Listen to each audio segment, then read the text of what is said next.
Bonjour à tous, j'espère que vous allez bien. Bon, on commence cette analyse comme toujours par les annonces économiques. Il y a une bonne chose ici, le PMI de l'Allemagne, il était positif en contrariant toutes les expectatives qu'on avait, il est positif. Ok, par contre, l'IPC, les négatifs, ça c'était prévu déjà, ça c'était difficile, l'économie patine et tout. Même si les indices, c'est super, il y a une performance excellente. Par contre, le DAX, il n'est pas bougé et on attend carrément le PMI des Américains à 16 heures. C'est justement 30 minutes après l'ouverture de Wall Street. Donc, soyez attentifs. Donc, dans 20 minutes, donc 30 minutes, on a la création d'emplois. OK, et là, ça commence notre belle journée de hausse et baisse partout, de grosses volatilités aujourd'hui. Donc, soyez attentifs avec des points de retournement si vous voulez rentrer en opération. Je vous dis, votre stratégie avec indicateurs techniques et tout ça, aujourd'hui, n'utilisez pas les indicateurs techniques. Aujourd'hui, ils vont donner des signaux de vente, des signaux de bas, ils vont donner des signaux partout. Donc, c'est pas la bonne journée pour trader avec les indicateurs techniques. Mais oui, trader avec du prix, avec des zones de retournement, de support et résistance. Bon, c'est mon conseil.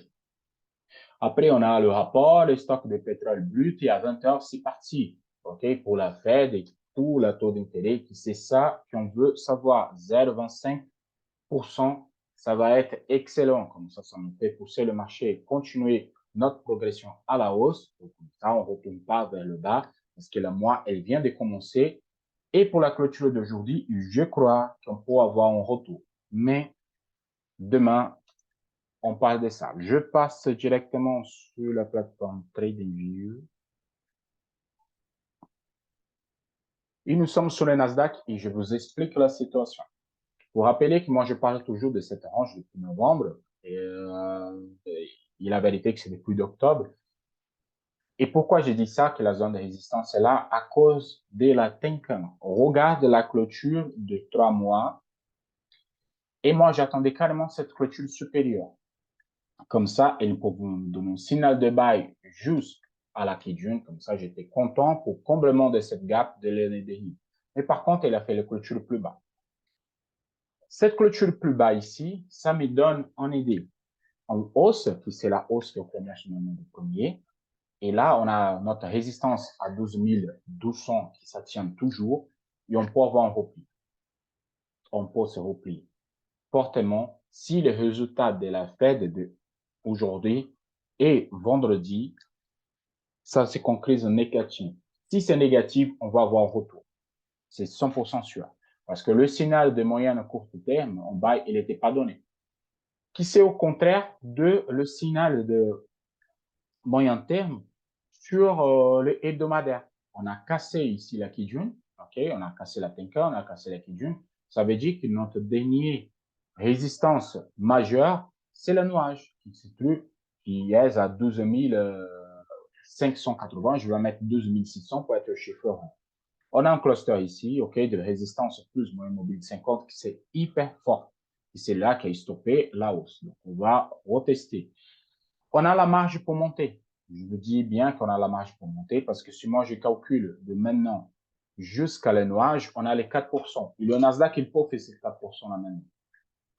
Il peut faire ces 4% cette semaine et après, on fait un repli. C'est tout à fait normal. OK? Et là, on sort de cette zone de range. Qu'est-ce que le marché peut faire? Là, comme j'ai dit, il est plus bas, de plus en plus haut. Il est plus haut, de plus en plus haut. Donc, il peut faire un troisième. Si on trace la trendline, on peut les avoir. OK? On peut carrément les avoir. Je vais enlever Ishimoku. Hoppa. Le problème, c'est qu'on évolue dans cette petite canal. OK? Ici, j'ai mis à peu près 12 options. OK? J'ai mis mon canal équidistant, mais il y a 12 options à se faire. La première et la deuxième. Pourquoi j'ai mis ça? Parce que si on fait des plus hauts, en plus, on va venir carrément sur les 12 600 à ce niveau-là, qui c'est le niveau de la noix Shimoku hebdomadaire. Donc, le marché, il peut évoluer. Et ça va faire le 8 février, donc la semaine prochaine.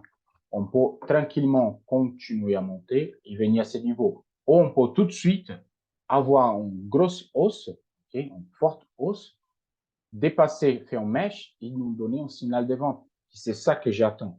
Vraiment, c'est celui-là que j'attends. un signal de buy pour continuer à faire des achats ou arriver à ce niveau-là pour faire un signal de vente. Sinon, c'est très dangereux. Okay? Je vais baisser une fois le temps graphique pour vous montrer le trade de hier. Je vous avais dit, je vous avais prévenu. J'ai dit, achetez ici. C'était le point d'achat correct. On avait mis le plus haut. J'ai dit, il faut vendre là. Je dis exactement ça.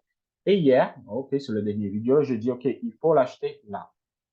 Pourquoi? Parce que c'est des points de retournement. Comme je dis, le Fibonacci non validé et les V1 61, ils partent à l'ascension inverse. C'est toujours comme ça, c'est pas moi qui écris, c'est la mathématique, c'est Leonard Fibonacci qui a marqué comme ça dans son bouquin. Donc, il a bien fait, il a remonté, ok, ça fait un excellent trade. Moi, je vous montre ma position que j'ai pris. J'ai pris exactement ici, mais c'était sur M5 et moi, je clôturais un petit peu supérieur à la OPR. Ok, mon TP latéral, donc la clôturer un petit peu par là. Maintenant, qu'est-ce qu'on attend? On dit oui, blabla, blabla, mais qu'est-ce que j'attends? J'attends les résultats des annonces. Pourquoi j'attends les résultats des annonces? Parce que la tendance, elle est encore forte aussi. Je vous dis honnête, la tendance, elle est encore très forte aussi. Je vais enlever ça et ça parce que je n'ai pas besoin. OK. Dès que je vois le croisement, dès que je vois que la nuage était positive, ça me donne un pouce à l'acheter. Le problème, c'est que la nuage, elle est faible. Et on peut avoir un dépassement si l'annonce est négative et venir encore une fois tester les plus bas. Maurice, tu veux acheter la zone de... là. À la zone de 11 900? Non. Pour que j'achète à ce niveau-là, il faut qu'elle casse et fasse son retour. Par contre, j'ai une théorie, OK, j'ai une observation à faire, qui est très simple. Si vers 16 heures, le moment des annonces plus important, okay, le moment 16h30, le moment des annonces important, le marché, il est à ce niveau-là, à niveau de 12 000, et j'ai un casse de la moyenne mobile de 200 avec un hommage négatif, je peux tenter en vente jusqu'à AOPR de hier, carrément ici. Je peux tenter en vente à niveau de 12 000 jusqu'à l'AOPR, qui ça fait le 38 des Fibos. À partir de là, mon Fibonacci il est plus valable. Je peux tenter, oui, mais il faut vraiment que qu'il soit négatif à niveau de marché. C'est vraiment négatif. Pourquoi cette vente à 12 000? La question de la vente à 12 000, qui ça va être à ce niveau-là, parce qu'il va casser la partie plus bas. C'est 12 050, oui, 12 050. Non, je vais me tromper, je dis qu'on est. Hop, hop, là. La 12 050 vient à la OPR, elle est jusqu'à là. Donc, le trade, il va être un petit peu à ce niveau-là. OK, donc, je vais vendre là, la casse, et venir sur la moyenne mobile des 50. Et à partir de là, je clôture tout au maximum, on mèche plus bas. Mais c'est très dangereux parce que la tendance est vraiment haussière, très forte. Pour arriver de 12e option, c'est venir à une moyenne mobile des 50, fait un seul achat, OK, un scalping très rapidement, touche moyenne de 50, fait un scalp jusqu'à 12 000, jusqu'à 12 050, 50 pips pour la journée, et c'est bon. Parce que la journée, elle est hyper dangereuse pour rentrer en position, donc il faut bien savoir le moment. Par contre, si tout ça part en live et ça casse, bien évidemment, je vais attendre la casse de la zone, pullback là-dessus, et à partir de là, je peux vendre tranquillement parce que nous sommes sous la dernière casse avant la baisse. Donc, si tout ça part négatif, il casse vers la zone de 11 950, pullback dessus, et à partir de là, je peux vendre. Pourquoi j'ai dit ça? Parce que si je supprime cette Fibonacci-là, parce que je n'ai plus besoin, et si je prends un Fibonacci de plus bas à plus haut,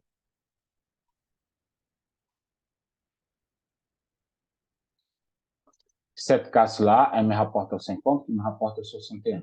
OK, donc il faut casse, pullback sur 38, et à partir de là, je peux venir sur 61 ou 78 pour faire le plus bas. Donc, il y a de quoi travailler, il y a de quoi faire, mais il faut vraiment faire attention à tout. Hyper attention. OK? Donc, pour le Nasdaq, c'est tout. Attendez que ça se passe, l'annonce économique, ça vous pouvez travailler tranquillement. Clôture mensuelle de Dow Jones, hyper positive. Vraiment, lui, j'attends juste le top départ pour venir chercher le 50, pour ceux-là qui ont rentré sur la zone que moi j'ai marqué à 30 300, 33 300, vraiment, c'est sécuriser le trade et laisser les tourner. La clôture, elle est positive, c'est une belle clôture, c'est pas une clôture mitigée, on dirait comme ça. Et en plus, sur la semaine, elle a essayé, les acheteurs, ils sont fortement présents, ça remonte. J'ai un Fibonacci ici que j'ai tracé, qui c'est les calculs pour aujourd'hui. C'est le calcul de la prise de position pour aujourd'hui, j'explique. J'ai pris la hausse, j'ai un Fibonacci non validé, donc j'ai une forte probabilité de venir toucher le 61. Ça, c'est fait. Donc, je peux acheter à ce niveau-là. Pourquoi? Justement, ce niveau-là, ça va me donner le moyen mobile de 50 en touche et en retour. Je peux tirer un petit peu jusqu'à bout, oui. Mais le 61 en retour sur cette zone, en signal de bail sur cette zone, il faut le prendre, honnêtement. Pourquoi? Fibonacci non validé, 61, on rentre dans la même configuration de Nasdaq. C'est la même configuration de Nasdaq. Okay? C'est que je parlais hier à les gens de soir que je fais les analyses. Ils peuvent venir tester le bas de nuage, refuser, ils s'appartent. Mais comme je vais rentrer en position, en fait, je vais attendre carrément au retour sur cette zone. Attends, il faut montrer, c'est 5 minutes. Voilà. Il vient tester la OPR d'hier. Au retour, si j'ai un nuage négatif, en retour, et on casse de la moyenne mobile de son période vers la haut, à ce niveau-là, je peux tenter en bas. Donc là, il faut vraiment que sous les annonces, il part. Ça fait repousser la nuage plus le moyen mobile vers le bas. Croisement, parte vers la haut. Et là, je peux acheter. Pour l'instant, c'est neutre. Vous voyez, ça monte, ça descend entre 34 et 33 900. Il n'y a rien à faire. Il n'y a pas de montrer, il n'y a rien du tout. Donc, il faut rester prudent là-dessus. Vraiment très, très prudent avec la journée d'aujourd'hui. Le DAX, c'est le plus tranquille de tous. Il fait sa vie. On a eu déjà des mois exceptionnels, vraiment, c'est des mois qui, même moi, je ne crois pas quand je vois les graphiques. OK, en belle casse de résistance. Là, c'est parti. Là, on arrivait sur notre résistance, mais vraiment, c'est record historique. Moi, je vois vraiment le DAX sous des records historiques facilement. OK, surtout qu'on fait la réintégration. Notre grand problème ici, c'est juste les 50% de notre figure chartiste qui ça fait une forte résistance et ça fait quelques jours qu'on traîne là-dessus. Mais dès qu'on casse et on part vers les 61, le 100%, il va arriver facilement et le 100%, ça donne des records historiques déjà. On n'a aucun signe de retournement, on n'a rien du tout. Donc vraiment, le DAX, c'est les indices meilleurs orientés à la hausse. Même si on est en zone de neutralité. Dès qu'il casse, vraiment, ça va partir hyper vite. 15 minutes.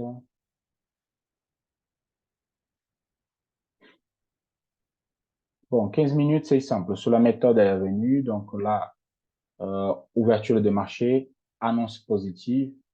Là, c'est parti. Explosion à la hausse. Donc, vraiment, le DAX, il est super bien orienté. C'est le casse encore une fois vers la haut. Donc là, il faut continuer à acheter. Le DAX, on ne peut pas penser à vendre le DAX à ce moment-là parce que il est super, super bien orienté à la hausse. Sortie de nuage par le haut, il n'y a aucun signe de retournement, rien du tout. Donc, ce que j'attends de Dow Jones après les annonces, c'est exactement qu'est-ce qui s'est passé le DAX. Vous voyez, il y a les nuages, il y a la moyenne mobile de 200 et cette casse-là.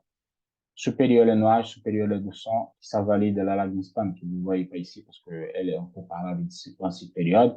Et c'est ça que j'attends de Dow Jones. Vraiment, ouverture, casse de l'OPR là-haut, moyen mobile de 200 plus nuage et à partir de là, on peut partir. C'est ça que j'attends proprement dit de Dow Jones. Rapidement sous le gold. Donc, les gold, comme j'avais prévenu, donc 1900, voilà. Exactement. 1900, touche, signal de bail, et ça repartit. Donc, c'est un bel point d'achat que je vais marquer. Hop, attends, je vais voir ce 15 minutes s'il m'a donné le signal hier.